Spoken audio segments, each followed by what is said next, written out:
वंदे श्री प्रभु सद्गुरुं गुणनिधिं सद्भक्तकल्पद्रुमं मंदानां शरणं शरण्यममलं नाथं त्वनाथाश्रयम् यत्सत्तावशजेन स्थावरभवो देहस्सुचेष्टान्वितः सोऽयं वो विदधातु वाञ्छितफलं माणिक्यकल्पद्रुमः सदाशिवसमारम्भां शङ्कराचार्यमध्यमाम् अस्मदाचार्यपर्यन्तां वन्दे गुरुपरम्पराम्। ॐ पार्थाय प्रतिबोधितां भगवता नारायणेन स्वयं व्यासेन ग्रथितां पुराणमुनिना मध्ये महाभारतम् अद्वैतामृतवर्षिणीं भगवतीम् अष्टादशाध्यायिनीम् अम्ब त्वाम् अनुसन्दधामि भगवद्गीते भवद्वेषिणी। इन शब्दों में प्रभु महाराज के चरणों में अनंत कोटि प्रणाम अर्पित करते हुए इस वेदांत सप्ताह महोत्सव के अंतर्गत आयोजित इस गीता ज्ञान यज्ञ के कार्यक्रम में आप सभी सद्भक्तों को संबोधित करते हुए मुझे प्रसन्नता की अनुभूति हो रही है। हम लोग यहाँ श्रीमद् भगवद गीता के 8वें अध्याय का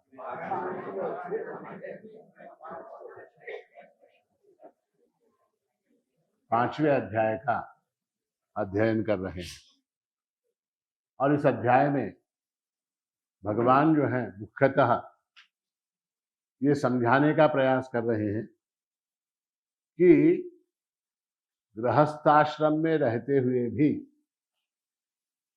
संन्यास आश्रम के जो लाभ हैं उन लाभों को कैसे प्राप्त किया जा सकता है, क्योंकि जैसा मैं बताता चला आ रहा हूं कि जब तक इस संसार का, संसार की वस्तुओं का, संसार की घटनाओं का, संसार में जिन व्यक्तियों से हमारा संबंध है उनका, उनके प्रति हमारे मन में जो एक प्रकार का राग है, उस राग का जब तक हम त्याग नहीं करेंगे तब तक परमात्मा की प्राप्ति नहीं हो सकती। राग मतलब एक्सेसिव ऑब्सेशन। राग शब्द का अर्थ जो है, राग का त्याग करना, यानी उसका अर्थ ये नहीं है कि हम वस्तु को छोड़ दें या फेक दें। किसी के पास धन है, महाराजांनी सांगितले आता ह्यात काही राम नाही म्हणून काय करायचं, सगळे पैसे उधळून टाकायचे, जीवाची मुंबई करायची, ऐसा उसका अर्थ नहीं। उसका अर्थ ये है कि धन हो तो भी समाधान, और अगर वो न हो तो भी उसका समाधान। कुछ लोगों को कैसा है, कुछ लोगों के क्या, बहुत से लोगों को ऐसा है कि संसार की जितनी भी वस्तुएं हैं उनके अंदर एक प्रकार की अत्यधिक आसक्ति है।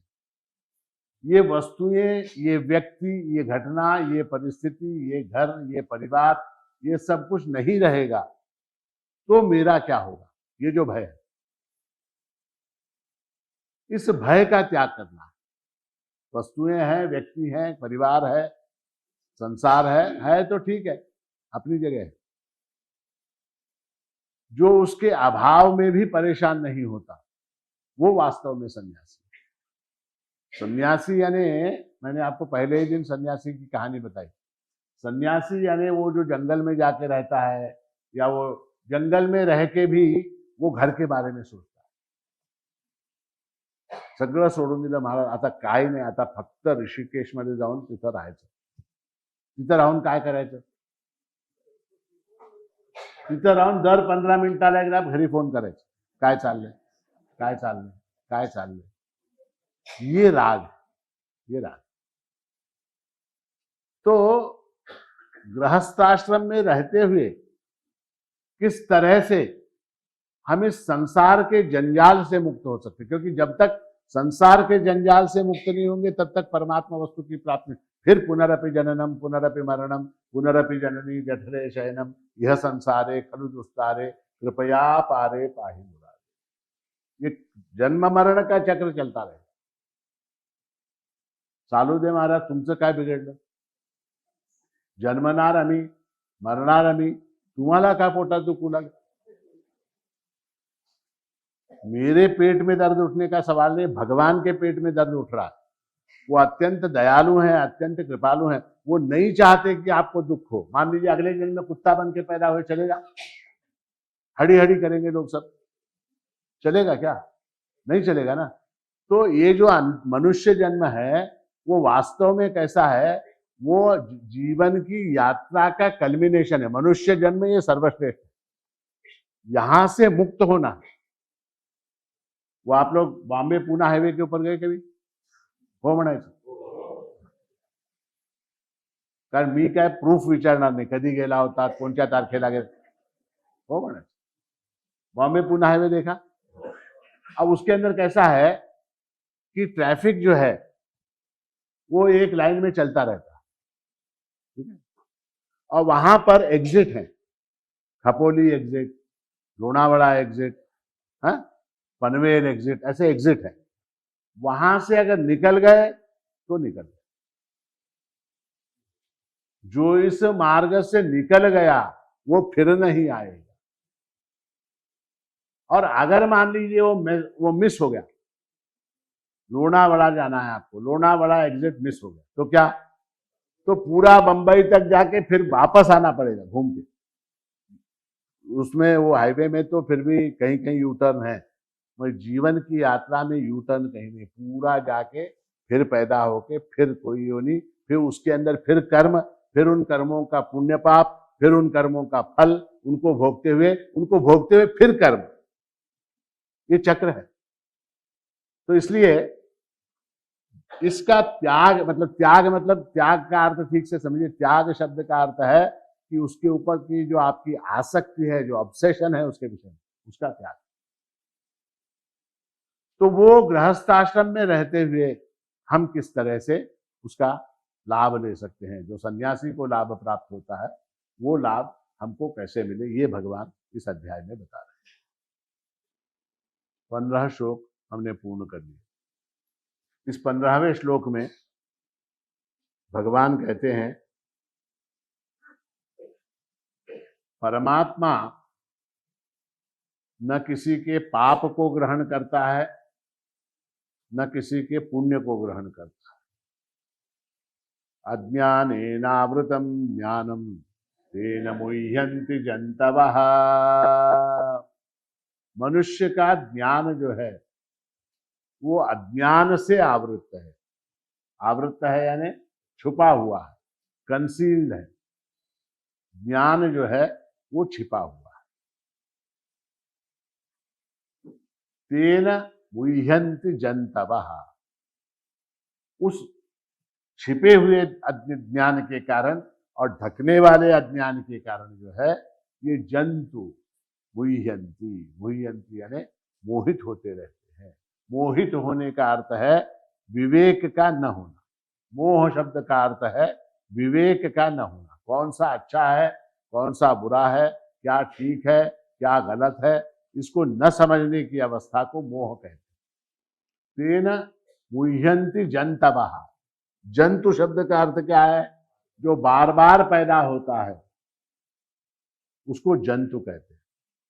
जो बार बार पैदा होता है उसको जंतु कहते हैं। ऐसे जंतु जो हैं अज्ञान के कारण जो है वो मोहित होते रहते हैं। अब 16वां श्लोक हम लोग देख रहे हैं। ज्ञानेन तु तदज्ञानम येषां नाशितमात्मनः तेषाम् आदित्यवत् ज्ञानम् प्रकाशयति तत्परम्। यहां भगवान कहते हैं जिन्होंने अपने जिस ज्ञान के द्वारा उस अज्ञान का नाश कर दिया है, ये बड़े महत्व का है।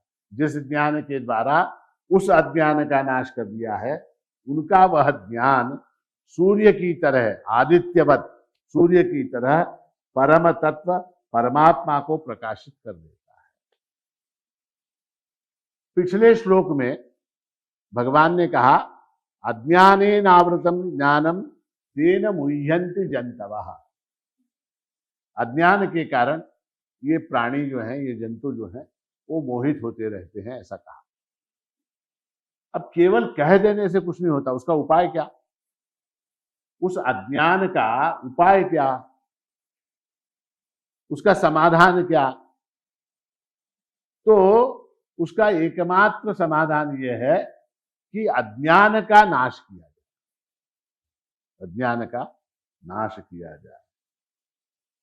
जैसे कोई रोगी है, कोई रोगी, अब उस रोगी को मान लीजिए रोज बुखार आता है। डॉक्टर लोग हैं क्या नहीं यहाँ पर सभा में? है डॉक्टर?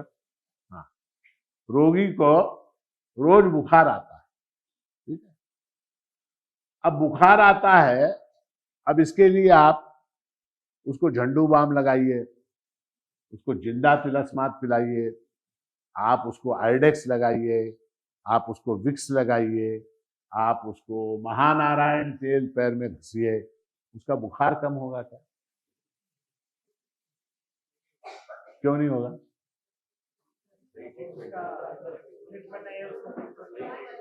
वो जो इन्फेक्शन है, वो जो इन्फेक्शन है, उस इन्फेक्शन की वजह से उसको बुखार है, और उस इन्फेक्शन को मारने का एकमात्र उपाय क्या है? तो एंटीबायोटिक। आप महानारायण तेल से नहला दीजिए उसको। किसको? ज्याला ज्वर आलाय करून बघा, समजा तुमच्या नवऱ्याला ज्वर आला, महानारायण तेल घ्यायचं आणि डोक्यापासून पायापर्यंत घास घास घासायचं, त्या घासण्यानेच मरून जाईल तो, पण ज्वर काही कमी होणार नाही। उसका एकमात्र उपाय है कि वो जो जहां से शुरुआत है ना, उसका डायग्नोसिस करके जहां से शुरुआत है उसको ही जड़ से उसको मिटाना। अब मान लीजिए आपके घर में एक कमरा है, उस कमरे में अंधकार है, उस कमरे में अंधकार, आपको अंधकार को मिटाना है। तो आपने क्या किया? 4 लेबर बुलवाए, 4 लेबर बुलाकर प्रत्येक के हाथ में एक एक झाड़ू, और प्रत्येक के हाथ में एक एक वो होता ना, वो फरशी पुसायचं असतं बघा, त्याला काय म्हणतात? मॉपर, मॉपर, पोछा, वो पोछा, मॉपर, पानी का पाइप, और ये सब इंतजाम आपने किया और बोला अंधेरे को बाहर निकालो। निकाल सकते हैं क्या? वो महीना भर प्रयत्न करें, साल भर प्रयत्न करें, तो भी वो अंधेरा जाने वाला नहीं है। तो अंधेरे को निकालने का एकमात्र उपाय क्या है? टिक टॉक, खत्म, बटन दबा दो तो वहां पर प्रकाश हो जाए। वही एकमात्र उपाय। उसके अलावा बाकी के सब उपाय बेकार है। समजा तिथे एक तुम्ही एक देवाची मूर्ती, एक प्रभूचा फोटो ठेवला त्या अंधार खोलीत आणि देवाला नैवेद्य दाखवलं, अंधार जाणार आहे काय? समजा रात्रभर बसून भजन केलं त्या खोलीत, मान लीजिए रात भर बैठ के उस कमरे में हमने रघुपति राघव राजा राम पतित पावन सीता राम रात भर किया, जाएगा क्या? अंधकार को मिटाने का एकमेव उपाय है प्रकाश को स्विच ऑन करना। इसलिए भगवान शंकराचार्य कहते हैं कि अविरोधितया कर्म नाविद्याम विनिवर्तयेत विद्या विद्याम निहंतेव तेजस तिमिर संघवत। ऐसा है, नाश कौन कर सकता है? जो जिसका विरोधी है वो उसका नाश कर सकता है। वो जो है दोनों आपस में प्रतियोगी होने चाहिए, विरोधी होने चाहिए। अंधकार है, प्रकाश। दुख का नाश कौन कर सकता है? सुख कर सकता है। दुख का नाश सुख कर सकता है, और कोई उपाय नहीं है दुख का नाश करने, सुख ही उसका उपाय है। उसी तरह से अंधकार का नाश प्रकाश कर सकता है। अब जो है अविरोधितया कर्म, कर्म जो है वो ज्ञान का विरोधी नहीं है। कर्म ज्ञान का विरोधी नहीं है। वस्तुतः कर्म ज्ञान के साथ होता है। अब आप लोग क्या कर्म कर रहे हैं? श्रवण कर। तो आप लोगों को मालूम है ना कि यहाँ पर भगवत गीता का 5वां अध्याय चल रहा है, इस बिल्डिंग का नाम नरसिम्हा निलय है, अब ये जो है 1:30 बजे तक चलेगा, उसके बाद भंडार खाने में प्रसाद होगा, सब मालूम है कि नहीं आपको? ज्ञान है। उस ज्ञान के साथ आप कर्म कर रहे हैं। ज्ञान एंड कर्म कैन को एग्जिस्ट टूगेदर। ज्ञान और कर्म जो है वो एक को एग्जिस्ट कर सकते हैं, किंतु ज्ञान और अज्ञान ये को एग्जिस्ट नहीं कर सकते। अगर ज्ञान है तो अज्ञान नहीं है, अगर अज्ञान है तो ज्ञान नहीं। इसलिए भगवान शंकराचार्य कहते हैं कि अविरोधितया कर्म ना विद्याम विनिवर्तये। कर्म जो है वो अविद्या का निवारण नहीं कर सकता। कितना भी कर्म करो आप, यज्ञ करो, याग करो, बड़े बड़े यज्ञ करो, आप कुछ भी करो, योग याग विधि येणे नोहे सिद्धि व्यर्थची खटपट पाही। कहाँ है ये? रविवार के भजन। तो विद्या विद्याम निहंतेव। विद्या जो है, ज्ञान जो है, अविद्याम निहंती, अविद्या का नाश करती है विद्या। कैसे? तेजस तिमिर संघवत। जिस प्रकार जो है तेज जो है, प्रकाश जो है, वो तिमिर संघ का, अंधकार का नाश करता है, उस तरह से केवल ज्ञान ही अज्ञान का नाश कर सकता है।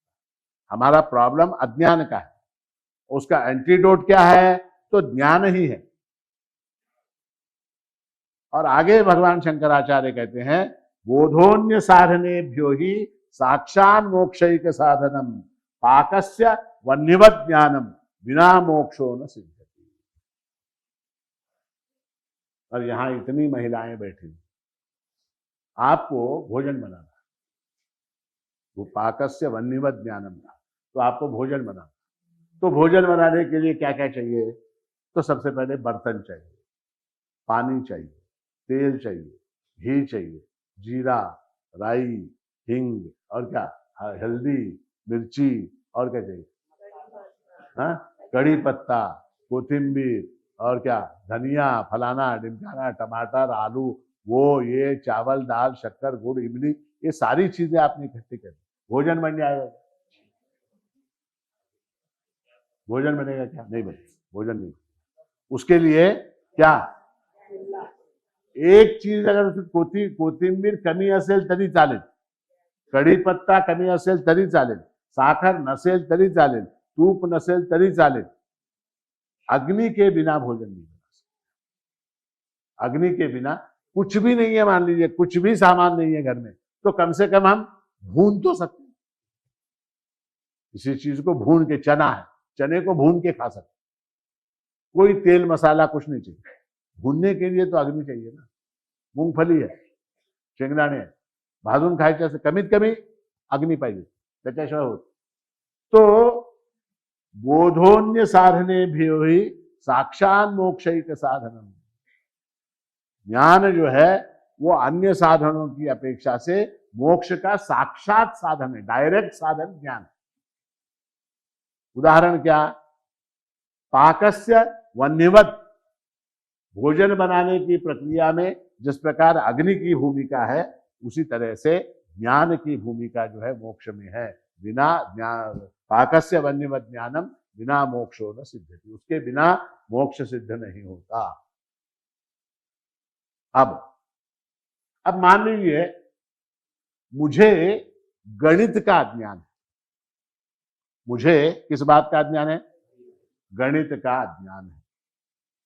और मैंने रात भर बैठ के केमिस्ट्री की किताबें पढ़ी। केमिस्ट्री की किताबें मैंने पढ़ी। केमिस्ट्री की किताबें छोटी होती। वो चार्टर्ड अकाउंटंट कोणी आहेत आमच्याकडे? आहेत कोणी? हाँ आहेत, चार्टर्ड अकाउंटेंट। वो चार्टर्ड अकाउंटेंट लोगों की जो परीक्षा की जो किताबें होती है ना, मेरे ख्याल से 10-10 किलो की एक एक किताब होती है। खरा है कि नहीं? इतनी मोटी किताब होती है, और वो किताब मैंने रात भर पढ़ी। मेरा गणित का ज्ञान दूर होगा क्या? गणित का अध्ययन अपनी जगह पे ठीक है, अगर गणित का अज्ञान है तो फिर गणित की ही किताब पढ़नी पड़ेगी। तो इसलिए अपने जिस ज्ञान के द्वारा उस अज्ञान का नाश, ऐसा भगवान ने कहा, अज्ञानेन तु तत् अज्ञानम येषाम नाशितम आत्मनः। जिसका अज्ञान है उसका ही ज्ञान चाहिए। मुझे अगर अंग्रेजी का अज्ञान है तो मैं संस्कृत पढ़ के अंग्रेजी का ज्ञान प्राप्त नहीं कर सकता। तो अज्ञान किस बात का है? अज्ञान अपने स्वरूप का है, अपने बारे में अज्ञान है, अपने बारे में अज्ञान, अपने बारे में अज्ञान होने के कारण जो है फिर उसके लिए एकमेव साधन क्या बचता है? आत्मज्ञान ही एकमेव साधन। समझ में आई बात? तो मोक्ष के लिए कितने दरवाजे हैं? मोक्ष के लिए कितने दरवाजे? एक ही दरवाजा है, एक ही दरवाजा है। मैं हमेशा उदाहरण देता हूं, प्रभु मंदिर में जाने के लिए 5 दरवाजे हैं, सामने 3 है, पीछे 2 है। प्रभु मंदिर परिसर में जाने के लिए 5 दरवाजे हैं, किंतु प्रभु के समाधि के पास जाने के लिए एक ही दरवाजा है। वहां 2-3 दरवाजे नहीं, वहां एक ही दरवाजा। तिरुपति में जाइए आप, 7 दरवाजे। तिरुपतीला गेलात की नाही? हो म्हणायचं। इथं काय तुमचं तिकीट बघणार आहेत का आम्ही गेलात की नाही म्हणून? हो म्हणावं आपण। तो तिरुपति में 7 दरवाजे, मंदिर परिसर में जाने के लिए 7 दरवाजे हैं, किंतु भगवान वेंकटेश के सामने जब हम जाते हैं तो वहां गर्भगृह में केवल एक दरवाजा है, एक ही दरवाजा है। तो इसलिए कृष्ण कहते हैं ज्ञानेन तु तद अज्ञानम, ज्ञान से उस अज्ञान का, ज्ञानेन तद अज्ञानम नाशितम, उसको नाश करके, आत्मनः ज्ञानेन आत्मनः अज्ञानम नाशितम। आत्मा के ज्ञान से ही आत्मा का अज्ञान नष्ट होता है। आत्मा के ज्ञान से ही, आत्मा का ज्ञान यानी कौन सा? आत्मा म्हणजे काय? मी। आत्मा सोपं, आत्मा म्हणजे मी। तो आत्मा के ज्ञान से आत्मा का अज्ञान नष्ट होता है। तो ज्ञान वो कहां से प्राप्त होगा? तो भगवान ने 4थे अध्याय में कहा, तद विद्धि प्रणिपातेन परिप्रश्नेन सेवया उपदेक्षन्ति ते ज्ञानम ज्ञानिनस् तत्वदर्शिनः। वो तत्वदर्शी और ज्ञानी गुरु की शरण में ही जाने पर वो ज्ञान प्राप्त होता है। और किसको प्राप्त होता है? तेषाम। किनको? तेषाम यानी क्या? केवल उनके लिए जो गुरु की शरण में जाते हैं। और फिर क्या हो जाता है? ज्ञानम तत्परम प्रकाशयति। वो ज्ञान जो है उस परम तत्व को प्रकाशित करता है। कैसे? कैसे प्रकाशित करता है? आदित्यवत, जिस प्रकार सूर्य के प्रकाश में सभी कुछ स्पष्ट हो जाता है, उस तरह से ज्ञान के प्रकाश में अपने बारे में हमारे अंदर जो भ्रांतियां हैं, अपने बारे में क्या भ्रांति है, अपने बारे में क्या कंफ्यूजन है हमको? मी जीव आहे, मी अमकीचा नवरा आहे, मी तमक्याची बायको आहे, मी अमक्याचा मुलगा आहे, मी अमक्याचा आजोबा आहे, मी अमक्याचा तमुक आहे, तमक्याचा अमुक आहे, ऐसा जो अपने बारे में भ्रम है वो जो है नष्ट हो जाता है। क्योंकि ऐसा है कि ये जो आप संबंध वगैरह जो कुछ भी संसार के साथ जोड़ते हैं ना, वो रिलेटिव है, एब्सोल्यूट नहीं, एब्सोल्यूट नहीं है। जैसे अपनी बाप की अपेक्षा से, अपने बाप की अपेक्षा से मैं क्या हूं? पिता की अपेक्षा से मैं क्या हूं? मैं पुत्र हूं। और अपने पुत्र की अपेक्षा से मैं क्या हूं? मैं पिता हूं। तो अब बताइए, मैं पिता हूं या पुत्र हूं? अब बताइए। अपने पुत्र की अपेक्षा से मैं पिता हूं और अपने पिता की अपेक्षा से मैं पुत्र हूं। तो अब मैं वास्तव में पुत्र हूं या पिता हूं? दोनों भी नहीं, दोनों भी नहीं। क्योंकि ये जितने भी संबंध हैं, ये जितने भी संबंध हैं, वो सब रिलेटिव है। आप उसका वो रिलेटिव पॉइंट चेंज कर देंगे, अर्थ बदल जाएगा। अपने गुरु की अपेक्षा से मैं शिष्य हूं, अपने गुरु की अपेक्षा से मैं शिष्य हूं, और अपने शिष्यों की अपेक्षा से मैं गुरु हूं। तो गुरु हूं या शिष्य हूं, दोनों भी नहीं, दोनों भी गलत धारणा है। तो अपने बारे में, अब जैसे मैं देह हूं या मन हूं, देखिए एक आदमी को, उस आदमी के बारे में हम ये कहते हैं कि ये आदमी बड़ा अच्छा है, ये आदमी ओ तो फार छान आहे, तो मनुष्य फार छान। छान म्हणजे काय? छान म्हणजे काय? नहीं, उसका जो ऐसा है, उसका जो स्वभाव है, उसका जो मन है, उसके बारे में कह रहे हैं ना आप। एक आदमी के बारे में आप कह रहे हैं हाँ मनुष्य फार छान है, मगर उसका हो सकता है उसका शरीर अच्छा नहीं हो, काला हो, ठेंगना हो, मोटा हो सकता है रूपवान ना हो, मगर उसके अंदर गुण होंगे।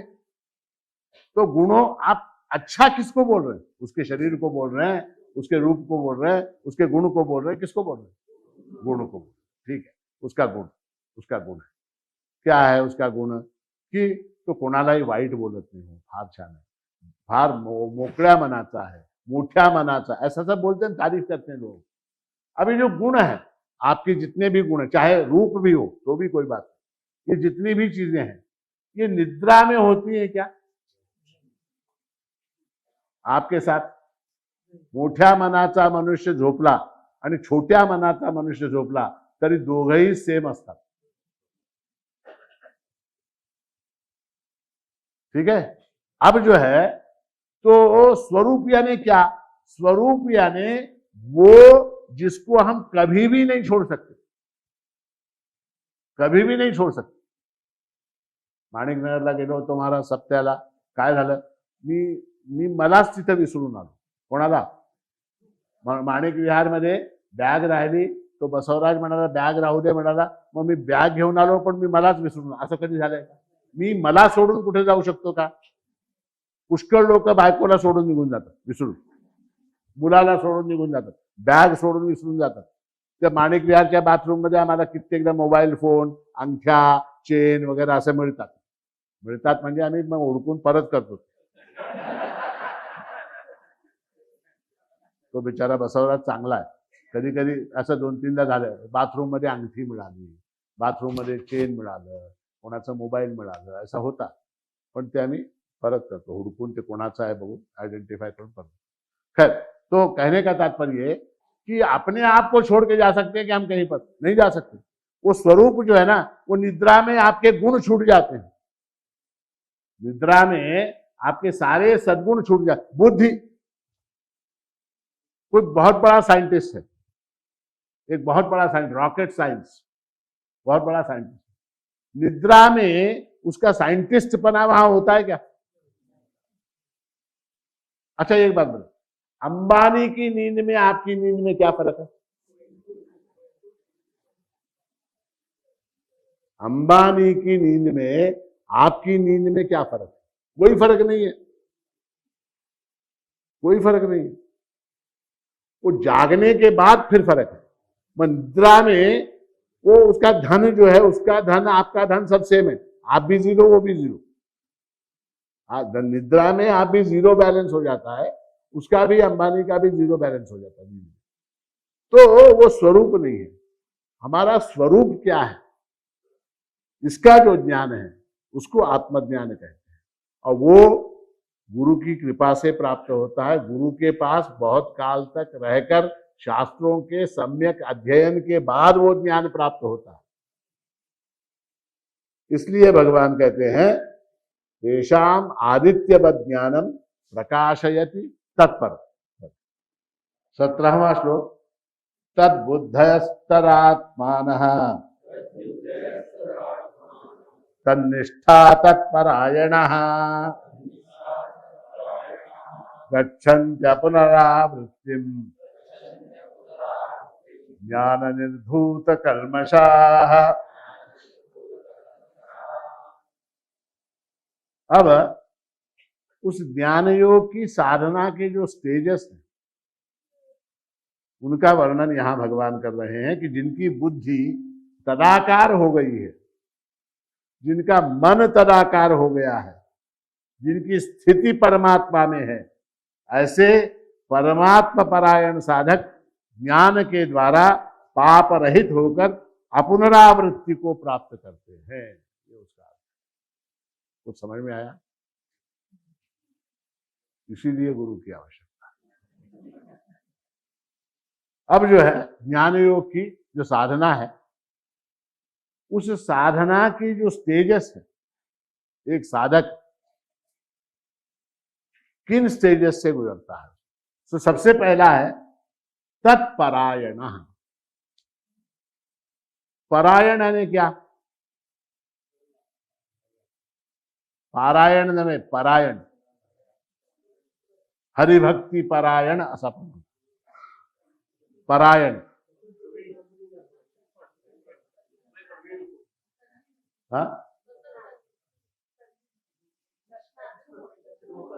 परायण शब्द का फोकस कौन बना? परायण शब्द के लिए अंग्रेजी में एक शब्द है कमिटेड। कमिटेड आता कमिटेडला मराठीमध्ये काय म्हणतात? परायण.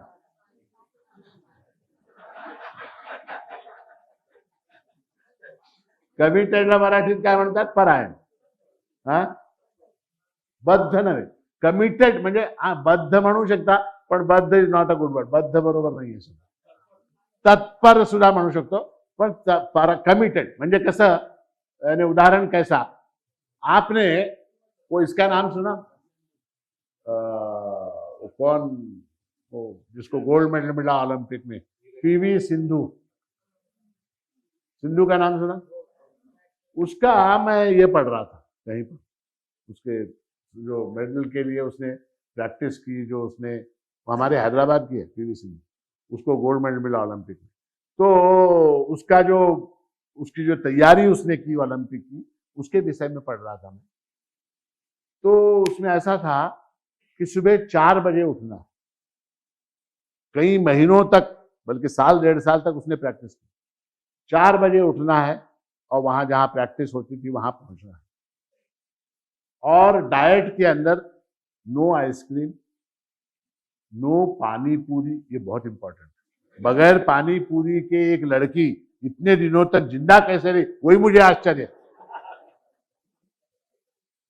नो पानी पूरी, नो चॉकलेट, नो आइसक्रीम, सबसे बड़ी बात no mobile phone. No mobile phone, mobile phone इस्तेमाल नहीं किया। और कठिन डाइट, कठिन रेजीम, कठिन शारीरिक परिश्रम, ये सारा कुछ किया उसने। और वो करने के बाद उसको अंततः ओलंपिक में स्वर्ण पदक प्राप्त हुआ। बड़ी गर्व की बात। तो कहने का तात्पर्य यह है, वो जो लगन उसकी थी, उसकी जो लगन थी कि मुझे ये ओलंपिक गोल्ड लेना ही है, तो वो सिंधु क्या थी? ओलंपिक गोल्ड परायण। ओलंपिक गोल्ड परायण। तो तत्परायण यानी क्या? तत्परायण यानी मुझे किसी भी हालत में, तत् यानी परमात्मा, किसी भी अवस्था में कुछ भी हो जाए, उसके लिए मुझे आइसक्रीम छोड़ना पड़े, छोड़ दो। उसके लिए पानी पूरी को छोड़ना पड़े, छोड़ दो। उसके लिए अमुक छोड़ना पड़े, छोड़ दो। उसके लिए अमुक करना पड़े, वो करूंगा। वो सब कुछ करूंगा और उसको मैं प्राप्त करके रहूंगा। इस कमिटमेंट के अंदर, इस परायणता के अंदर जो है अनेक विघ्न आते हैं, अनेक विघ्न आते हैं। ये सारा परिवार है, क्या होता है हमारा, थोड़ा आइसक्रीम खा लेते क्या होता है, टूट लो। ये लोग, परिवार के लोग, संबंधी लोग, मित्र लोग, ये सब जो हैं वो आपकी राह में बाधा बनने की कोशिश करते हैं। एक दिवस रात्री जागरण केलं काय होतं, काय नाही, आज आपण रात्री पत्ते खेळूया, करीब 2 बजे। सवाल वो रात को 2 बजे तक जागने का नहीं है, सवाल आपके कमिटमेंट, जो आपने नियम बनाया उसको खुद तोड़ने के बारे में। तो ये जो हमारे आसपास के जितने भी लोग हैं, पत्नी है, पति है, पुत्र है, संबंधी है, माता पिता हैं, ये सब लोग जो है वो सब जो है मुझे उद्वेलित करते रहते, संसार मुझे उद्वेलित, ये माता पिता पत्नी पुत्र वगैरह ना करें तो भी वो वस्तु ही मुझको उद्वेलित कर दे, वस्तु ही मुझको जो है अपने मार्ग से हटाने का प्रयास कर। इसलिए जो है बाहरी परिस्थितियां प्रतिकूल भी हों तो भी जो समाधानी रहता है उसको जो है तत्परायण, टोटली कमिटेड, टोटली कमिटेड। दूसरी बात है तद्बुद्धया, तद्बुद्धया यानी क्या, बुद्धि में सतत विचार जो है वो उस परमात्मा का ही चलता रहे। हमारी बुद्धि में क्या विचार चलते हैं, हमारी बुद्धि में अनेक तरह के विचार चलते हैं, अनेक प्रकार के विचार चलते हैं, किंतु तत्परायण जो होता है उसकी बुद्धि में सतत परमात्मा संबंधी विचार चलते रहते हैं। आत्मा का ज्ञान हो जाने पर भी बुद्धि में विचार करना आवश्यक क्यों है? देखिए कि आत्मा का ज्ञान हो जाने पर भी मन नहीं मानता कि मैं ब्रह्म स्वरूप, बुद्धि मान लेती। क्यों? बुद्धि क्या है? बुद्धि जो है तर्क से चलती है, तर्क से ये प्रूव हो चुका, भगवान शंकराचार्य ने प्रूव कर दिया 1200 साल पहले, हो गया प्रूव कि मैं जो हूं वो देह नहीं, देह नवे, रूप नवे, नाम नवे, माणिक, ये सारा कुछ प्रूव हो चुका है। आपण म्हणतो की नाही देह नवे, रूप नवे, नाम नवे, माणिक, आपल्याला बुद्धीला पडते की नाही, वैश्य नवे, शूद्र नवे, क्षत्रिय नवे, ब्राह्मण, जाती नवे, जाती नवे, नवे मनुष्यपण, अंडजेन जारजेन स्वेदजेन आणिक, देह नवे, रूप नवे, नाम नवे, माणिक, ये बोलते हैं कि नहीं? बोलते हैं, मगर बुद्धि को वो समझ में आता है, मुंह से बोलते हैं, सारा कुछ करते हैं, किंतु मन तैयार नहीं होता उसको मानने के लिए, मैं देह नहीं हूं इस बात को मानने के लिए तैयार नहीं होता। ठीक है, तो इसी को देहात्म वासना कहते हैं, देह ही आत्मा है ऐसा भाव, इसको देहात्म वासना कहते हैं। इस देहात्म वासना का त्याग जब तक नहीं होगा तब तक तद्बुद्धया ये विशेषण हमारे ऊपर लागू नहीं। तो इसलिए दूसरी बात क्या है? तद्बुद्धया, तद्बुद्धया यानी क्या? अहम शब्द के अर्थ को बदलना। अहम शब्द, अहम यानी क्या? मैं यानी क्या, इसके अर्थ को बुद्धि से अपने आप को कन्विंस करना कि मैं देह नहीं हूं, मैं रूप नहीं हूं, मैं नाम नहीं हूं। क्यों नहीं हूं? क्योंकि ये सब बदलने वाले हैं, स्वरूप कभी नहीं बदलता, स्वरूप जो है वो कभी नहीं बदलता। जैसे अंगूठी है, अंगूठी है, अंगूठी का स्वरूप क्या है? माला है, माला का स्वरूप क्या है? कंगन है, कंगन का स्वरूप क्या है? ठीक है, अंगूठी को आप बदल सकते हैं, माला को बदल सकते हैं, कंगन को बदल सकते हैं, सोने को बदल सकते हैं क्या? नहीं बदल। तो स्वरूप यानी जो न बदलने वाला है, न बदलने वाला, उसको स्वरूप कहते हैं। तो इसलिए तद्बुद्धया, अहम शब्द के अर्थ को हमको क्या करना पड़ेगा? रिविजिट करना पड़ेगा, अहम शब्द का अर्थ क्या। उसके बाद तीसरी बात क्या? तदात्मनः, अपने सच्चित स्वरूप से तादात्म्य। मैं कई बार ये बता चुका हूं कि हमारा जो स्वरूप है वो सच्चिदानंद स्वरूप है, उसका व्याख्यान करने के लिए समय नहीं है। सच्चिदानंद यानी क्या? एग्जिस्टेंस, नॉलेज एंड ब्लिस, सच्चित आनंद, ये हमारा स्वरूप है। तो इसके साथ आइडेंटिफाई करने की आवश्यकता है। और इसके साथ आइडेंटिफाई करने की जो प्रक्रिया है उसको भगवान ने नाम दिया है तदात्मनः। उसके बाद क्या, तन्निष्ठा। तन्निष्ठा यानी क्या, उसके अंदर निष्ठा, स्था यानी क्या, स्थित रहना। एक बार जो हमने सोच लिया, जो हमने मन में फिक्स कर लिया कि मैं देह नहीं हूं, मैं आत्मा हूं, तो उसके अंदर अपनी निष्ठा रखना, तन्निष्ठा। इसको ये एक साधन है निष्ठा बनाए रखना, और इसको कहते हैं निधिध्यासन, कहते हैं निधिध्यासन। निधिध्यासन, वो निधिध्यासन कैसा होता है कि श्रवण किया हमने, श्रवण कर लिया, अब श्रवण करने के बाद उसके ऊपर हम मनन करते हैं, गुरु ने अमुक चीज बता दी, उसके ऊपर क्या, उसके ऊपर विचार करते हैं। लॉजिकली हम अपनी बुद्धि को ये समझाते हैं कि जो गुरु ने कहा है वो सत्य है, फिर भी मन उस बात को नहीं मानता। मन को उस बात को समझाने के लिए बहुत बड़ा परिवर्तन अपने अंदर अपने को करना पड़ता है। मैं कई बार बताता हूं आपको परिवर्तन कैसे होता है, कई बार बहुत महत्व का है। विवाह जब हो जाता है तो विवाह हो जाने के बाद महिलाएं, कन्याएं जो हैं, उनसे अगर पूछा जाए तुम्हें कोणच्या गावचे, तुम्हें कुठले, वो कन्या अगर हैदराबाद की होगी और विवाह उसका अगर मुंबई में हुआ होगा, दूसरे ही दिन बोलेगा अभी मुंबई, दूसरे ही दिन मुंबई। कभी कभी वो कन्याओं का नाम भी बदल जाता, विवाह नाम बदल जाता। नाम बदल जाने के बाद जो है दूसरे दिन आप उससे पूछिए तुझे नाव का, वो अपना वो पुराना वाला जो हाई स्कूल में, हायर सेकेंडरी में, कॉलेज में जो नाम था वो नाम नहीं लेगी, वो जो वहां शादी में जो नया नाम रखा गया वही नाम लेती है। कैसे संभव हो जाता, कैसे संभव होता, वो निधिध्यासन से होता। You have to accept the fact. आप हैं, तुमचं नाव काय, प्रणय, समजा उद्या तुम्हाला मी कमल म्हणून बोलावलं, चालेल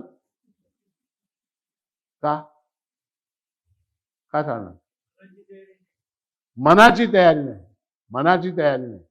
तुम्हाला स्वतःला कमल म्हणून घ्यायला तुम्ही तयार नाही, पण एखादी सविता असते, तिला सुनीता म्हणलं तर हो म्हणते, हो म्हणते, हो म्हणते। सविताला सुनीता म्हणता येते, कमळाला विमला म्हणता येते, ते चालतं, इकडच्या भागात चालतं, इकडे चालत का चालत नाही, मनाची तयारी। और मन का इतना अधिक परिवर्तन हो जाता है की कभी कभी लोग बोलते काय बाबा तुमच्या माणिंगाला तुमच्या घरामध्ये रात्री 3 वाजता तरी जेवण मिळत, आमच्या हैदराबादला बघा कसं 11 वाजता जेवण होतं।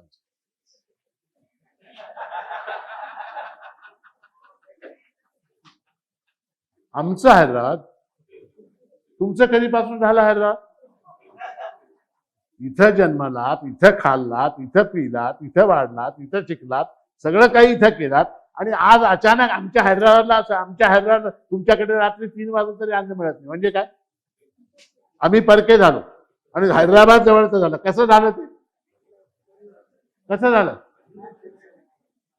त्याला निधिध्यासन म्हणतात, निधिध्यासन। मैं जीव नहीं हूं, मैं आत्मा हूं, ऐसा बोलने की तैयारी जो है, ऐसा बोलने की तैयारी के लिए आपको अपनी पत्नियों से शिक्षा लेनी पड़ेगी। अपनी पहचान का, अपनी आइडेंटिटी का पूर्णतः परिवर्तन, संपूर्ण परिवर्तन, ऐसा जो परिवर्तन कर लेता है उसको ब्रह्मनिष्ठ कहते हैं। उसको क्या बोलते हैं, ब्रह्मनिष्ठ।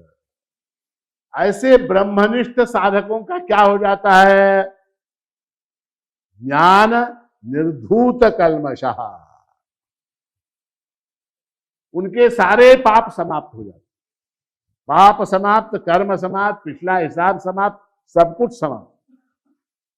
कल्मष शब्द का अर्थ क्या, पाप है, अज्ञान है, संशय है, विपर्य है, देहात्म भाव, ये सब कुछ कल्मष के अंदर आता है। वो ज्ञान से वो सारा कुछ साफ होता है।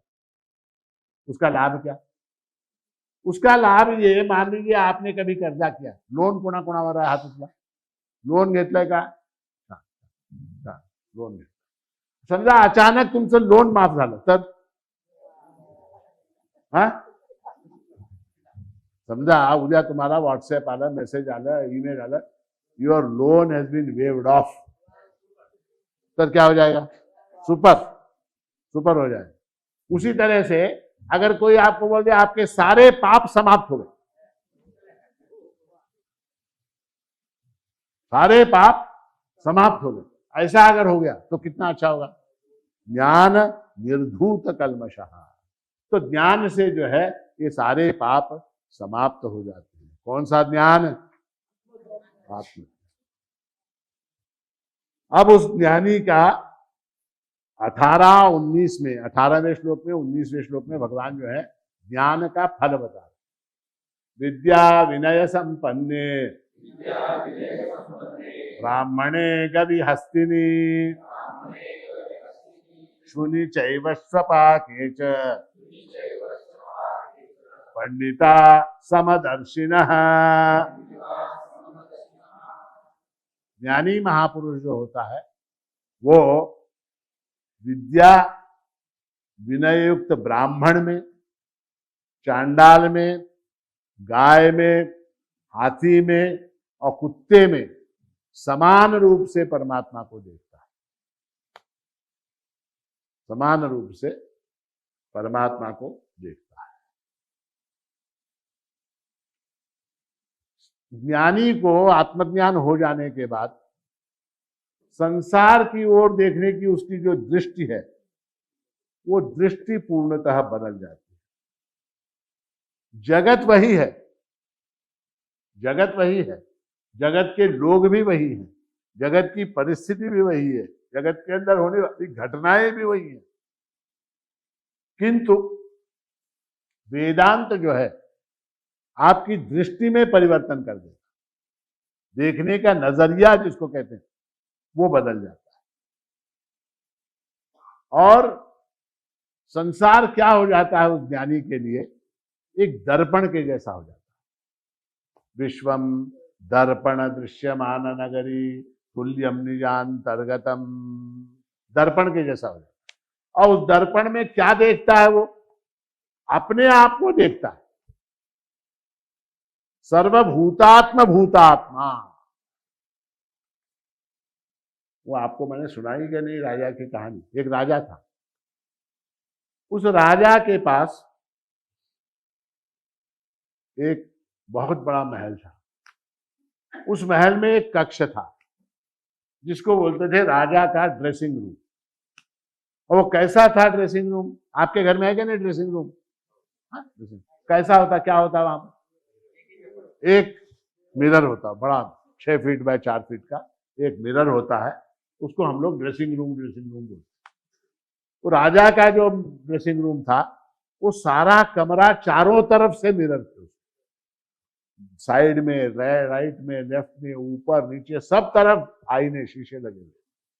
और राजा का नियम ये था कि रोज सवेरे तैयार होने के बाद, कपड़े वपड़े पहनने के बाद, वो राजा जो है उस कमरे में जाता और उस कमरे में जाके अपना मेकअप फुल करके, फेयर एंड लवली लगा के, फिर वहां से वो सभा में जाता. ये उसका नियम. तो राजा अपने आप को देख के खुश हो. वो ऐसा ना, कहीं अगर मिरर्स हो ना, इधर भी मिरर, तो अपनी अनंत अनंत प्रतिबिंब अनेक दिखाई देते. राजा बड़ा खुश होता, बहुत खुश होता. चारों तरफ राजा ही राजा. वो तैयार होके जाता था वहां से. वो राजा के पास एक कुत्ता था, बड़ा प्यारा कुत्ता. एक दिन वो कुत्ता भी राजा के साथ उस कमरे में चला गया. वो कुत्ता भी राजा के साथ उस कमरे में चला गया. राजा अपना तैयार हुआ, उसने साफा वाफा बांधा, सब मेकअप वेकअप किया, रेडी हो गया. राजा सभा में चला गया, कुत्ता अंदर रह गया.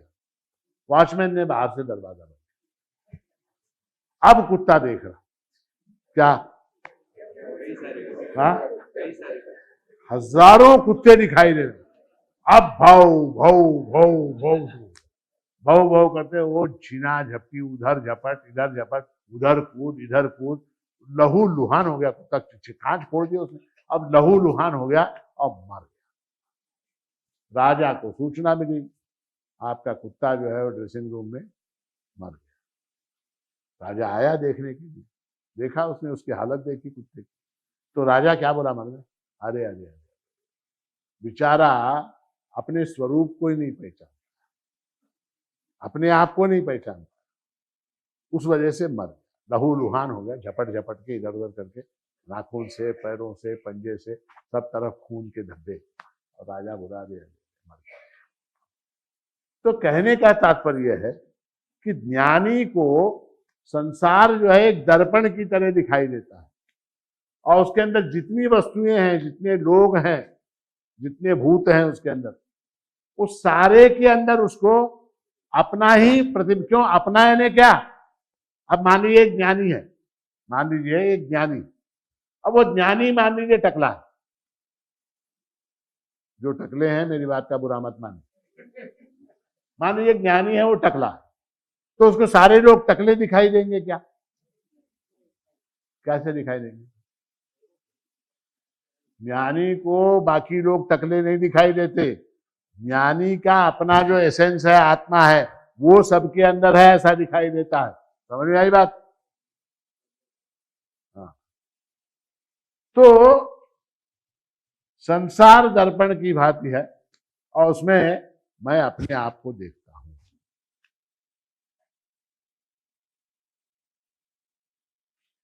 ईश्वर को भी हम जो है इसी तरह से देखते हैं, ज्ञानी इसी तरह से देखता है। हम क्या देखते हैं ईश्वर को, कि ईश्वर अलग है और मैं अलग, ऐसा मान के हम ईश्वर को देखते हैं। ज्ञानी क्या देखता है, जो सत्ता, जो सामर्थ्य, जो आत्मतत्व, जो नेटवर्क, अब अनेक अनेक शब्द हैं, जो चैतन्य उस ईश्वर के अंदर है, वही मेरे अंदर। आपने वो जो ये होते हैं घरों के अंदर आजकल यूपीएस सिस्टम वगैरह होता है, उसकी बैटरी देखिए आपने, बैटरी कितनी बड़ी रहती है बैटरी, बड़े बड़े जो टैंकर लॉरी होती है उसकी बैटरी देखिए कितनी बड़ी होती है, और रिमोट के अंदर जो बैटरी होती है वो देखिए कितनी होती है। अब ये बताइए, बैटरी छोटी या बड़ी का सवाल नहीं है, इलेक्ट्रिसिटी जनरेट करने का काम ये भी करती है, वो भी करती है। ये बैटरी माना छोटी 1.5 क्या बोलते हैं, वी या ए वी कुछ बोलते हैं, हाँ 1.5 की ये बैटरी, वहां जो बैठा हुआ है वो 5000 होगा, 5000 भी होगा, 10,000 होगा, 1 लाख होगा, उसका कोई सवाल नहीं। सवाल ये है कि वो भी बैटरी है, ये भी बैटरी, ये इंपॉर्टेंट। इस बैटरी, ये जो बैटरी है ये छोटी है, वो बैटरी बड़ी है, किंतु है तो बैटरी ना, चैतन्य तो एक ही है। तो ज्ञानी जो है स्वयं को आत्मा मानता है, और फिर वो क्या करता है, पंडितः समदर्शन। आपके घर में बच्चे होंगे, ठीक है, अब उस बच्चे के हाथ में, 2 साल का बच्चा, आपने 2 नोट दिए, एक 100 रुपए का, एक 500 रुपए का, वो क्या करेगा, क्या करेगा बच्चा? हाँ हाँ, फाड़ देगा। कौन सा, 100 रुपए का क्या 500 रुपए का? हाँ,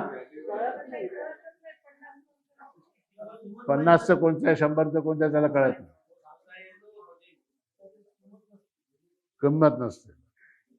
आणि समजा तुमच्याकडे 50 ची एक नोट, 500 ची एक नोट असेल तर महाराजांना कोणती द्याल?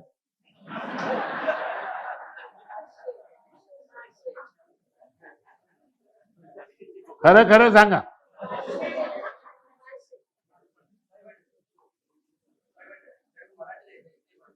आप समझो तुम्हारे पास, राम शर्मा के पास 50 का एक नोट है, 500 का एक नोट है, एवरदी चिंदी, ఏది ఇచ్చింది 500, थैंक यू। तो बच्चे की दृष्टि में वो समदर्शी है, वो समदर्शी है।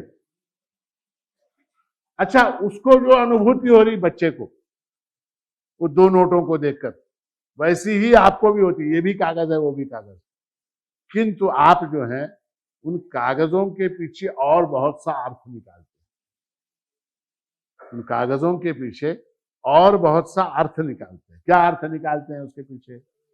ये 500 का है, महाराजांना एवढं कशाला द्यावं, यही ये सारे अर्थ निकालते हैं। हे दिल तर चालत नाही काय, घेऊन काय करते तुम्ही, ये सारा विचार चलता उसके पीछे, है ना। बच्चा कैसा है? वो बच्चा ज्ञानी है। ज्ञानी जो है ना वो उस बच्चे की तरह होता है। बच्चे की तरह संभाल के रखना है तो दोनों को संभाल के, हार के फेंकना है तो दोनों को फेंक दो। समदर्शिना, भौतिक चक्षु से, भौतिक आंखों से, फिजिकल आइज से हमको भेद दिखाई देते हैं, किंतु ज्ञान की दृष्टि से जो है कोई भेद नहीं, कहीं किसी वस्तु में भेद नहीं। अच्छा, जो फिजिकल आई है, भौतिक आंख है, उसमें अगर मान लीजिए भेद न दिखाई दे, न दिखाई, ये साड़ी लाल रंग की है या हरे रंग की है, ये अगर आप आइडेंटिफाई नहीं कर सकते तो क्या करेंगे? तो क्या करते हैं? एक आदमी, उस आदमी को ये समझ में ही नहीं आ रहा कि उसकी पत्नी ने लाल रंग की साड़ी पहनी है या पीले रंग की साड़ी पहनी, ये समझ में नहीं आ रहा, तो क्या करेंगे उसको? हाँ, उसको जो है सीधे ले जाके हॉस्पिटल में ले जाके उसकी आंख का ऑपरेशन करते हैं। क्या डॉक्टर, बरोबर है कि नहीं? उसको अगर ये समझ में ना आए कि ये नीली साड़ी है या हरी साड़ी है, ये कलर डिफरेंशिएशन अगर हो ना पाए, तो क्या करते हैं? उसको हॉस्पिटल में लेकर जाते हैं। और ज्ञानी को अगर जगत में भेद न दिखाई दे तो फिर उसको क्या करते हैं? वो मुक्त हुआ ऐसा मान। बंधन भेद में है, बंधन जो है ना वो भेद में है। अगर वो भेद मिट गया तो फिर जो है मुक्त हो गया। तो ज्ञानी को अभेद कहां कहां दिखाई देता है? देखिए, यहां कहते हैं विद्या विनय संपन्ने ब्राह्मण। एक ब्राह्मण है, केवल जाति से ब्राह्मण किसी काम का नहीं। जाति का ब्राह्मण जो है, ब्राह्मण के घर में पैदा हुआ इसलिए ब्राह्मण किसी काम का नहीं। विद्या विनय संपन्ने ब्राह्मणे, विद्या से संपन्न हो और विनय से संपन्न हो, ऐसा ब्राह्मण जिसने श्रवण मनन और निधिध्यासन का अभ्यास पूर्ण किया हो। ब्राह्मण जो है वो हमेशा दरिद्र होता है कि नहीं? एका गावामध्ये एक दरिद्र ब्राह्मण राहत होता, एका गावामध्ये दरिद्र मराठा राहत होता, असं कुठंच नाही। लिहून बघा, लिहून बघा कुठेतरी। प्रॉब्लेम आहे, एका गावामध्ये एक दरिद्र राजपूत राहत होता, लिहू शकत नाही। एका गावामध्ये एक दरिद्र ब्राह्मण होता, सगळ्या गावामध्ये ब्राह्मण दरिद्रच असतात, मगर वो ब्राह्मण जो है दरिद्र होता हुआ भी उसके पास संपत्ति काहे की है? विद्या विनय संपन्न, विद्या विनय संपन्न। तो एक विद्या विनय संपन्न ब्राह्मण में, देखिए भगवान ने शब्द कौन सा चुना? जो मनुष्यों में एक प्रकार का हायर स्टैंडर्ड है वो चुन लिया उधर, वहां पर क्या? ब्राह्मण। और वो कैसा? विद्या विनय संपन्न। फिर कहते हैं विद्या विनय संपन्न ब्राह्मणे गवि, गवि यानी गाय, गाय में, गाय जो है वो पशुओं में सर्वश्रेष्ठ, गावो विश्वस्य मातरः, तो एक तरफ से गाय दिया। फिर तीसरा क्या उदाहरण लिया, हस्तिनी, हस्तिनी यानी हाथी। उसके बाद चौथा उदाहरण शुनि, शुनि यानी कुत्ता, कुत्ते में। श्वपाकः, श्वपाकः यानी जो कुत्ते का मांस पचाकर खाता, चांडाल, कुत्ते का मांस खाने वाला, डॉग ईटर जिसको बोलते हैं। अब आजकल मैंने कहीं सुना एक हॉट डॉग करके कोई पदार्थ होता है खाने का, सुना है मैंने, होता है क्या? कुत्ते का मांस होता है क्या उसमें? है? फिर उसको हॉट डॉग क्यों बोलते हैं? मैंने सुना कि कुत्ते के मांस को गर्म करके देते, नहीं? हाँ, आ रहा है क्या? हाँ, हॉट डॉग। तो वो कुत्ते का मांस खाने वाले लोगों को चांडाल बोलते हैं। तो हस्तिनी, शुनि, श्वपाकः, चांडालः। अब क्या किया भगवान ने, संसार की कुछ वस्तुएं एग्जाम्पल के तौर पर, एक गाय, एक हाथी और कुत्ता, इनमें समानता क्या है? ब्राह्मण में चांडाल में समानता क्या है? क्या समानता है? हाथी इतना बड़ा, कुत्ता इतना सा। वो होता ना सफेद वाला जिसको गोदी में बिठाते हैं लोग, क्या बोलते हैं उसको, इतना सा होता सफेद वाला। वो सफेद वाला कुत्ता और हाथी कितना मतलब फर्क है? गाय कुत्ता कितना फर्क है? गाय हाथी कितना फर्क है? कितना भेद है? ब्राह्मण चांडाल। तो सारे समाज को, सारे प्राणी जगत को भगवान ने इन उदाहरणों के अंदर से समेट दिया। और कहते हैं पंडितः समदर्शिनः, पंडित जो है, विद्वान जो है, इनके अंदर भेद नहीं देखता। कैसे नहीं देखता भेद? मेरे पास एप्पल का 16 प्रो मैक्स है, क्या है? मेरे पास है, उठाय महाराज दाखवा म्हणजे दाखवता येत नाही, आहे माझ्या। कौन सा है? एप्पल का 16 प्रो मैक्स है। और प्रणील के पास नोकिया 810 है। कौन सा है? नोकिया, वो नीला वाला होता है ना छोटा, वो नोकिया 810 है उसके पास। इन दोनों के अंदर भेद है क्या? नहीं, दोनों के अंदर। पंडित जो है वो उस मोबाइल की बॉडी को, उसके नाम को, उसके ब्रांड को, उसके डिस्प्ले को नहीं देखता। वो क्या देखता है? इसके अंदर जो नेटवर्क है वही नेटवर्क उसके अंदर। उसकी दृष्टि किसके ऊपर जाती है? नेटवर्क के ऊपर जाती है। ठीक है। अब यानी इसका अर्थ क्या हुआ कि ये सारी वस्तुओं के अंदर भेद नहीं, भेद नहीं, किंतु व्यवहारे भेदा, व्यवहार के अंदर हमको भेद करना पड़ता है। जैसे ये एक गिलास, इस गिलास में ये पानी है क्या? नहीं, अब पानी भी भूत है, ठीक है, ये चांदी भी भूत है, दोनों एक है क्या? नहीं, तत्वतः एक है। किंतु मैं पीते समय पानी पीता हूं, गिलास को रख देता हूं, गिलास को चबाता हूं। तुम्हें पाहिलं कधी मला असं करता? पाणी पिऊन ग्लास चावून टाकले महाराज, करते हैं क्या कभी? व्यवहार के अंदर भेद हो सकता है, व्यवहार के अंदर भेद हो सकता है, किंतु हमारी जो दृष्टि है, व्यापक दृष्टि है, उसके अंदर ये सब समान है। ऐसा ही एक भक्त था, वो भक्त जो है रोज महाराज जी के प्रवचन में आता था।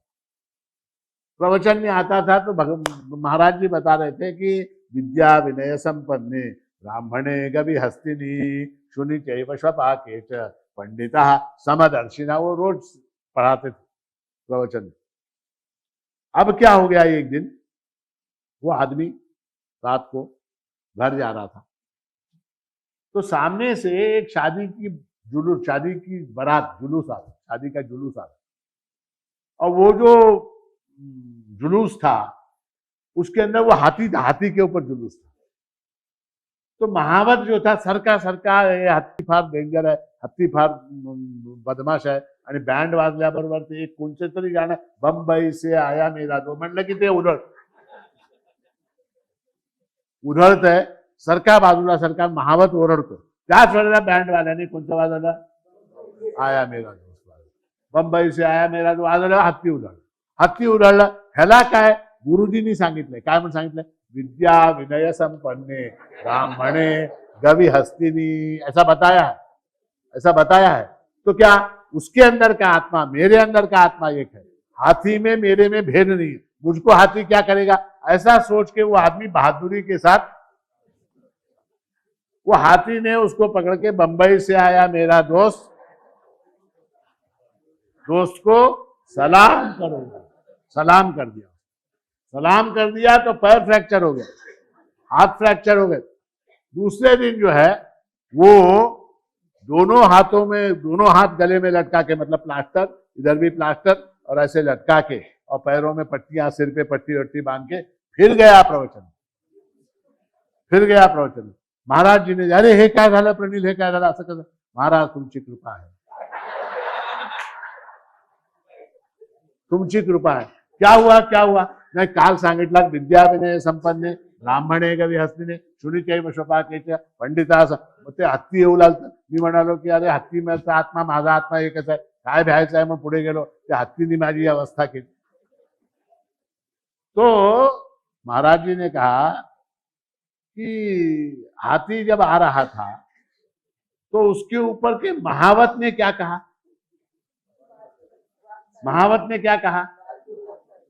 बाजू हटो, हाथी पागल है. जैसे ही वो गाना बजेगा ये हाथी जो है अड़ा टेढ़ा नाचना शुरू कर देगा, तो तू हट, ऐसा कहा क्या नहीं.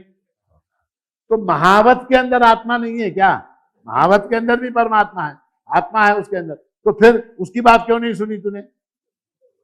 तो कहने का तात्पर्य है कि व्यवहार के अंदर भेद हो सकता है. भावाद्वैतम सदा कुर्यात्, क्रियाद्वैतम न करहिचित्, अद्वैतम त्रिषु लोकेषु नाद्वैतम गुरुणा सह. अद्वैत का ज्ञान जो है वो होना चाहिए, तीनों लोकों में होना चाहिए, किंतु व्यवहार के तारतम्य को देखते हुए. देखिए ये कहा था कि हाथी का आत्मा और तेरा आत्मा एक, ये नहीं कहा था कि हाथी का शरीर और तेरा शरीर एक.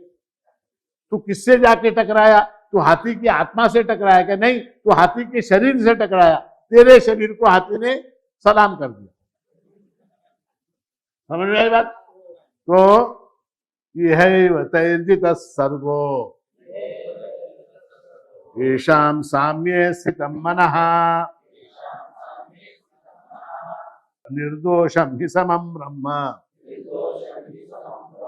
तस्मात् ब्रह्मणि ते स्थिताः. अब यहां पर ज्ञान के फल का वर्णन हो रहा है. उसमें भगवान कहते हैं कि जिनका अंतःकरण समता में स्थित है. समता यानी क्या, मैंने अभी बताया, ब्राह्मण में, गाय में, जीवों में, प्राणियों में, हाथी में, कुत्ते में, किसी में भी हमको भेद नहीं देखना चाहिए, तो उसको समता कहते हैं. तो जिसका अंतःकरण समता में स्थित है, उन्होंने इस जीवित अवस्था में ही संपूर्ण संसार को जीत लिया. जीवित अवस्था में इस संपूर्ण संसार को जीत लिया है. ब्रह्म निर्दोष और सम है, इसलिए वे ब्रह्म में ही स्थित है. ये इस श्लोक का भावार्थ है. अर्थात जीवन मुक्ति जो है वो ज्ञान का फल है, ऐसा भगवान यहां प्रतिपादित कर रहे हैं. बहुत से लोगों को ऐसा लगता है कि मुक्ति जो है वो मरने के बाद, मेल्यावर मनुष्य मुक्त होतो, मरने के बाद मुक्त होता. अब मरने के बाद मुक्त होता है, इसका प्रमाण क्या. कोणीतरी मेलेला मुक्त झालेला येऊन सांगितला का मी मुक्त झालो म्हणून. तुमचे आजोबा पणजोबा कधी आले. जो गया वो गया. और मेल्यावर मुक्ति, मरने के बाद मुक्ति जो है ये उधार का हिसाब है, उधार का हिसाब। जीवन मुक्ति यानी क्या?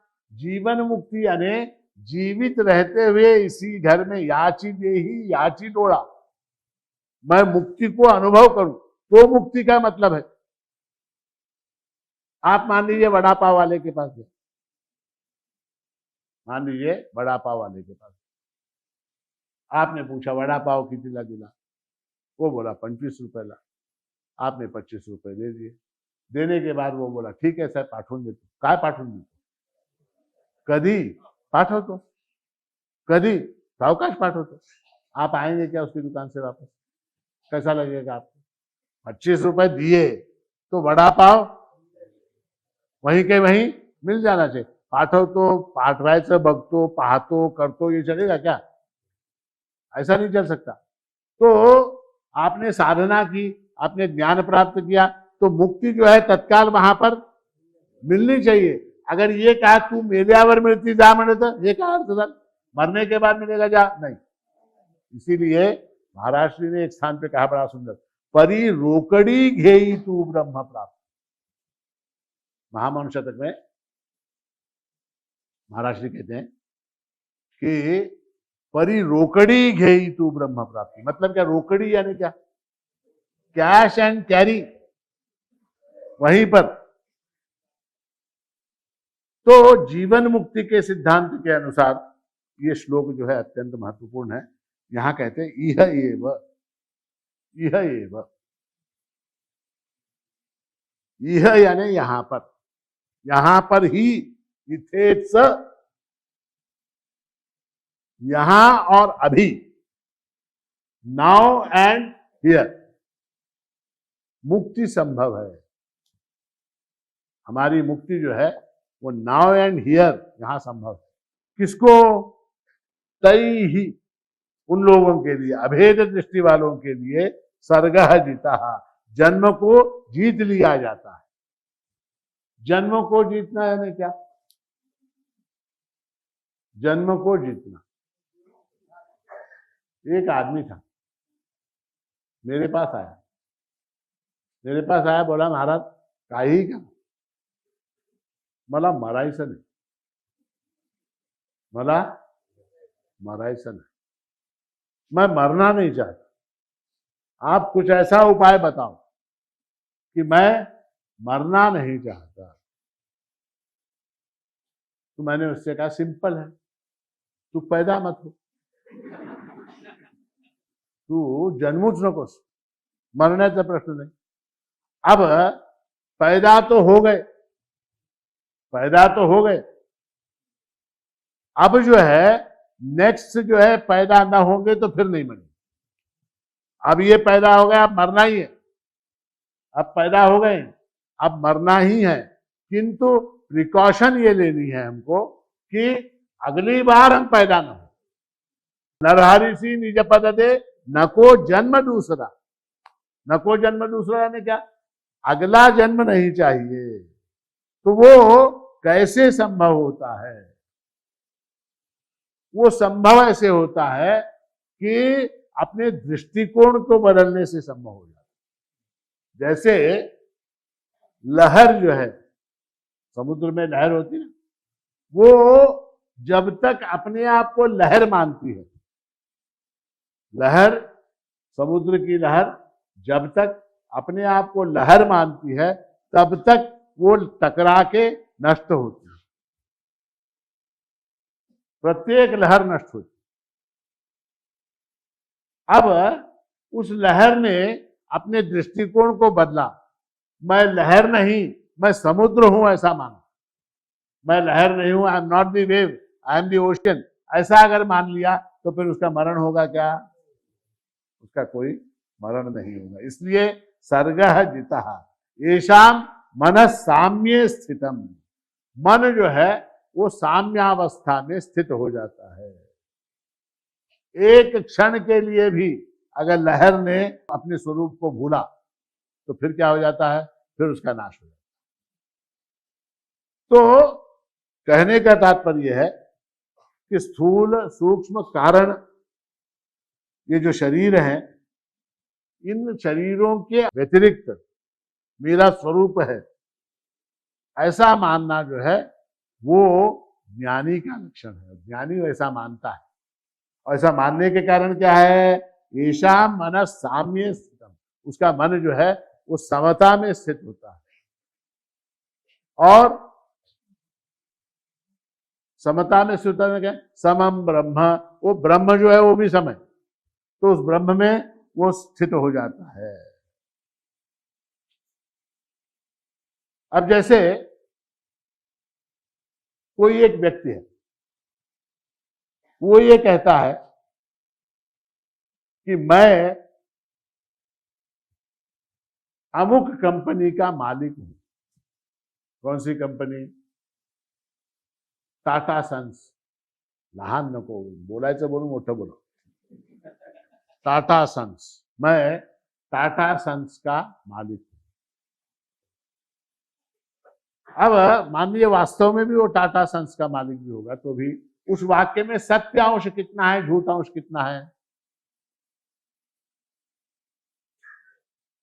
ऐसा है, मैं और हूं, ये सत्य है। मैं और हूं, इतना अंश सत्य है। टाटा सन्स का मालिक, ये क्या है? ये झूठ।